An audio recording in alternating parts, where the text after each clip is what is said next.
could introduce Dr. Stephen Hill, Head of Research Policy at HEFGE, the Higher Education Funding Council for England, who'll be talking about Towards the Next Research Excellence Framework.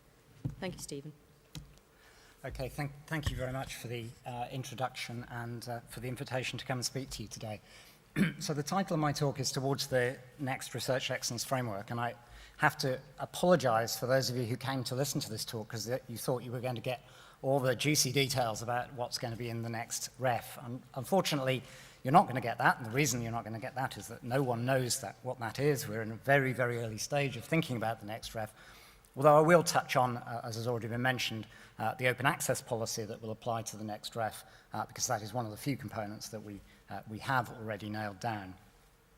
What I do want to do in this talk is to cast my mind forward a little and hopefully cast your minds forward a little to what might be happening in the future of research assessment.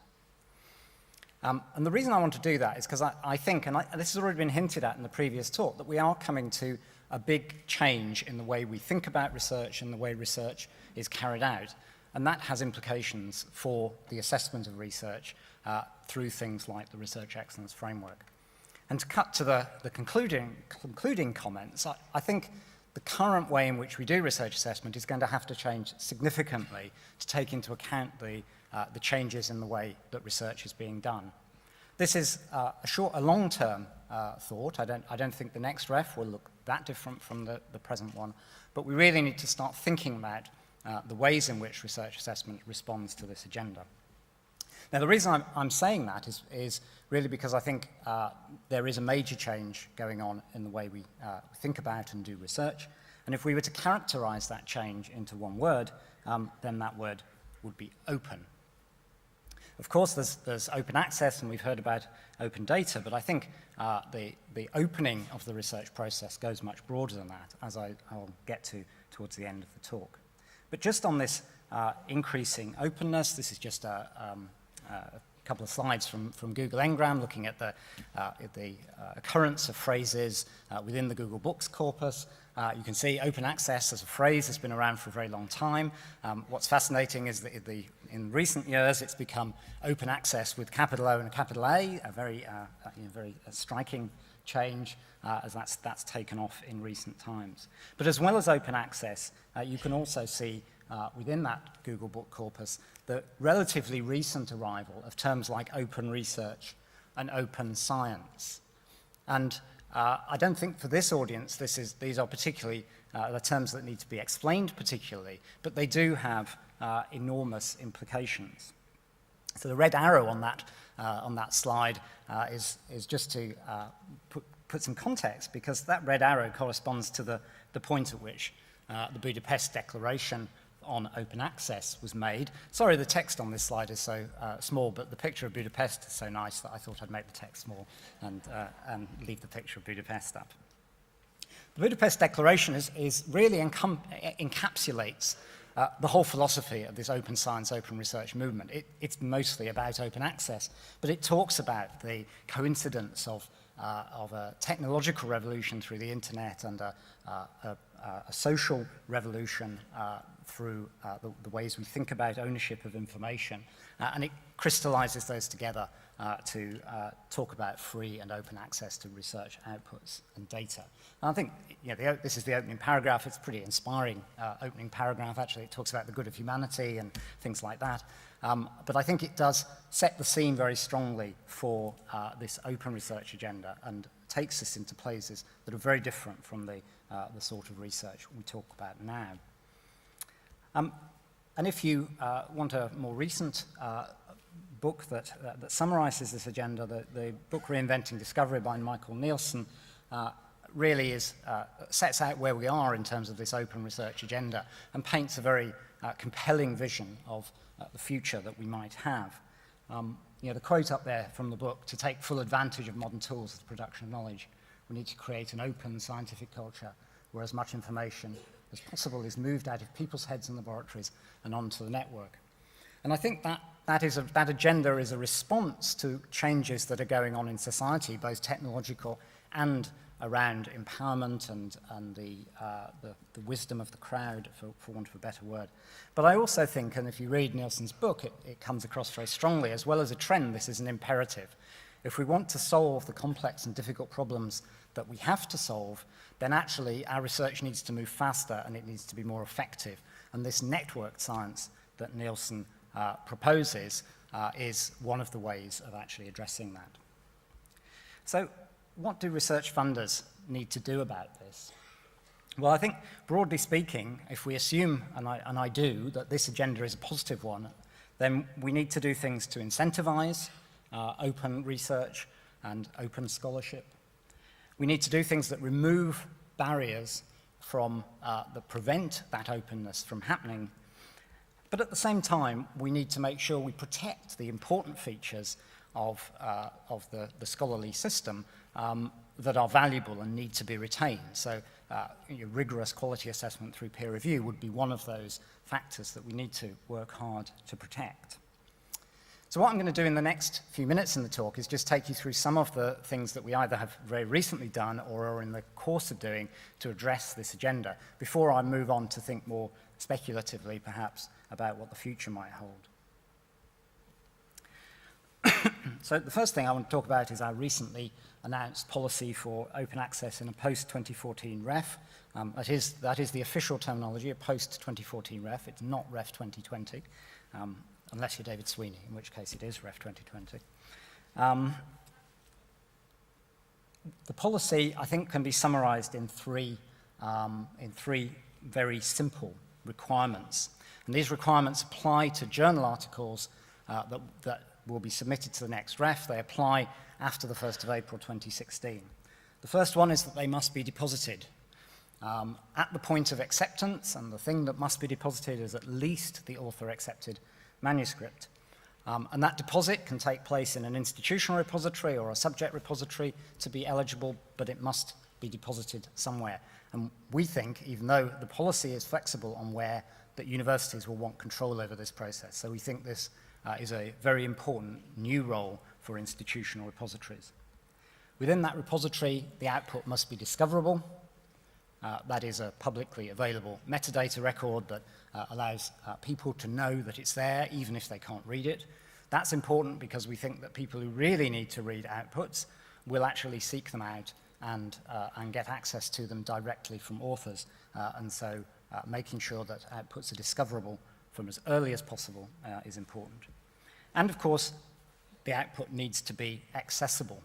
Accessible through whatever route to open access is applicable to that output, but accessible at least within 12 months of publication for science outputs that are going to the science panels in the REF, and at least 24 months after publication for outputs that are going to the social science and arts and humanities. So that, in a nutshell, is the policy for the REF. And we think this is straightforward, simple, and, as I'll say in a moment, relatively easy to comply with.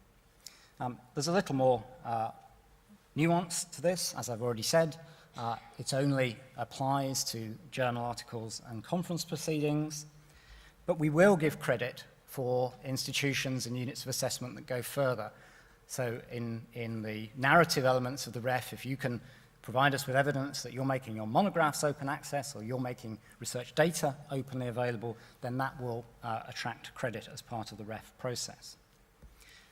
Our accessibility is a relatively straightforward accessibility. It's simply about read and download. That's all the requirements that we're imposing, is that things are available to read and download. But again, we will be giving credit for steps taken to ensure reuse of research outputs and to encourage text mining. And I would note in passing on the text mining point that if the copyright exemption that's currently before Parliament is enacted, then text mining will become possible on the outputs, irrespective of the license position that they're made available under. We have some limited and specific exceptions that are included in the policy. In some ways, the exceptions are quite permissive, but we will be monitoring the use of those exceptions, and we really don't think the exceptions will be used very much, or at least will need to be used very much. The reason we don't think that is because we've analysed a sample of the submission to the REF that is currently ongoing, and 96% of the journal outputs that we analysed are already or could already be compliant with the policy had the deposit taken place and the publication within the allowed embargo periods happened. So we think that 96% of the outputs, journal outputs submitted to the next REF at least will be available to meet this policy without any researcher or any institution changing anything in terms of the choice of publication venues. And I think this 96% figure, that's why I put it on a slide on its own, is a very, very important figure in terms of thinking about this policy. It really isn't a difficult policy to put in place. As I've already said, the policy doesn't apply to long-form outputs, which are the next most common type of research output submitted to the REF. So this is books, monographs, edited collections, book chapters, and so on. We firmly believe that monographs should be open access, but we felt that that there were two reasons why we didn't want to include it in the policy now. One, the business models for open access monographs are comparatively immature and untested. And secondly, the lead time for monographs is very, very long, so that publishing decisions about monographs for the next REF will have already been taken. So it's really too late to impose that requirement. But we are determined that in the future, monographs will be required to be open access for the REF, and that's why we've asked Jeff Crossick to carry out a piece of work for us to better understand the open access monograph space and to make recommendations to us as to how we can take forward that policy. The review, which is ongoing at the moment, will look at the role of long-form publications. It will look at the risks and the opportunities that open access provides to long-form publications. And it's worth just pausing on that opportunity word. I think there are lots of things that the scholarly monograph could do that are really exciting developments that will be enabled by open access, and we mustn't lose sight of that. And Jeff's work will also look at business models, and in the relatively near future we'll be commissioning some work to look at the economics of various business models for open access monographs. Another area which didn't feature in the policy is open data, and again, the reason for excluding that is because we felt it was a little too early, for reasons that I'm about to go into, to have a requirement for open data, but we are about to consider the extent to which open data could be rewarded in the next REF. The reason we wanted to take it slow is because research data is, as I'm sure many in this room know, complex and diverse. The data that is generated in a history project is very different from the data that's generated in a physics project, and they will need to be handled in different ways. And some disciplines are much further forward in that thinking than others. Research data is sometimes confidential, and that raises issues. We've heard about the sterling experience with the tobacco companies in this context. And research data is sometimes, at least, very, very large. And we hear about big data, but often when people talk about big data, they don't really understand the sorts of volumes of data that some types of research can generate. And I couldn't resist sticking a little example of that into the talk. The square kilometre array is currently under development. It's a massive development leading to the biggest, effectively the biggest radio telescope ever. This is an artist's image of what some of the dishes that will make up the square kilometre array will look like. And that experiment will generate every year data that's equivalent to 50,000 years of DVD quality video. That's just mind-boggling. And in fact, even processing that data to throw away most of it, which is what will have to happen at the very early stages, even in the processing power to do that doesn't yet exist in any supercomputer. So there are really big challenges for some types of data sets in terms of managing them and making them open and accessible. But I think the biggest challenge really in terms of open data is around the culture around open data and the way researchers relate to their data.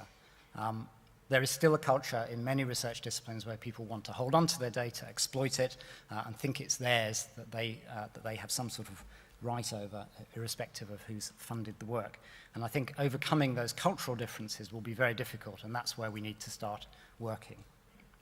The other bit of current work that I just wanted to mention that is relevant to this debate is our recently announced review of the use of metrics in research assessment.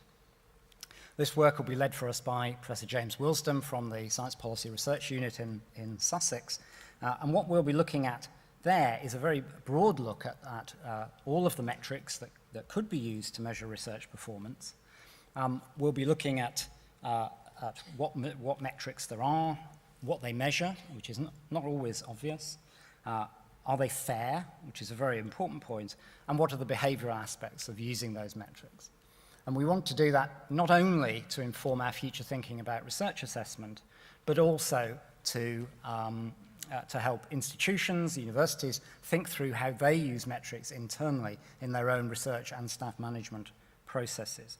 And this fairness point is a very important one. I think just to flash up a bit of data from publication in Nature, which demonstrates that across a very large corpus of material, the rates of citation of male authors is considerably better than the rate of citation than female authors. Female authors on this chart are the red bars, and male authors are the blue bars. And you can see in all cases, male authors get cited more than female authors. So there is an inherent gender bias in using this particular metric, and we need to understand and unpack those points if we're going to use metrics more.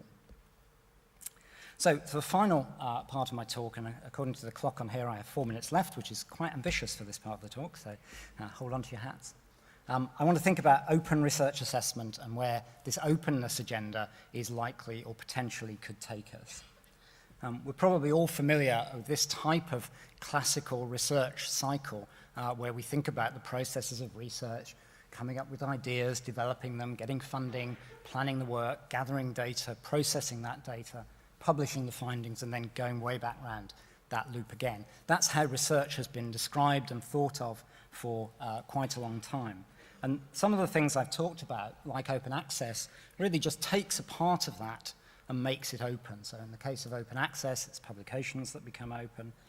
In the case of data, it's the final data sets, the data sets that are collected together at the end of the experiment that becomes open. But that type of way of thinking about the cycle is really being changed by lots of things that are going on. So you have things like Figshare. I know they're here at the conference. Other data storage providers are available, I should say. This is not an endorsement. But Figshare enables micro-publishing. So it enables little bits of data or ideas or hypotheses or figures from papers and so on to be made available with their own DOI in a micro-publishing format. And the Royal Society of Chemistry are experimenting in this area, and there are numerous other avenues where bits of data, small experiments, ideas, negative results can be micro-published. There is the open notebook science movement that takes this to a further step, that actually puts the whole collection and analysis of research findings into a very open public domain space where the whole process is becoming more and more open. And we're seeing a greater emphasis on post-publication peer review. The classical way that peer review acted as a gatekeeper to get into the published literature is now changing, where you have near real-time analysis, critique, and expansion of research findings through this post-publication peer review process. And this doesn't really fit with the way we classically think about doing research assessment, which is largely focused on either that publication phase or the funding phase.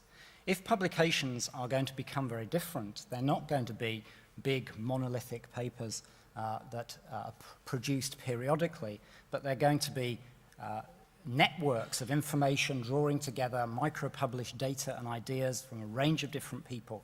This linkage between the individual and the institution and the paper is going to start to break down. And to go back to Michael Nielsen's vision, is going to lead to this networked science that for us as research funders and research assessors is going to pose some real challenges.